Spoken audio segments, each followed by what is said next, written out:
In this project, we have done so much architectural and engineering work to get to this stage where we can even just start building. We elected to install 3 inches of rigid foam on top of the shipping container floor with a subfloor, and then we'll be finishing that with vinyl tiles. We're going to continue to spray foam 2 inches underneath.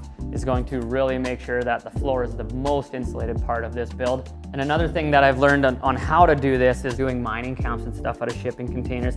Is we would always do the rigid foam on the floor, and then we'd actually build our walls on top of the subfloor after we even finished the flooring. You notice right here, we've actually installed our foam right out to the edge, and then when we use our 1 5/8" steel studs, those actually would only sit about there. And so now, once this stud slots into the track, this is actually a stud, but pretend it's a track. Once the stud slots in all the way up there, foam can still get around and touch the foam on the floor, making that perfect foam envelope, and there's no breaks in your vapor barrier there.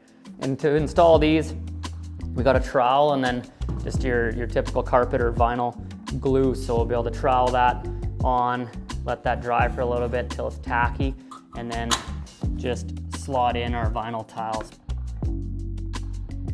We'll install them before we build our walls, and that's super important. And the best part of this is that you build your walls, you put your bottom track right on top of that. You don't have to be so perfect when you're doing your flooring. So for DIYers, that is the absolute best. In this specific job, we've modified the footer for handicap accessibility, so for wheelchairs. And in that instance, we have just cut the return lip that typically comes upwards, which has this door seal. We are going to install our tiles. We're going to start by installing them right up to the door, so we know we have them nice and snug and square in this building. And we'll just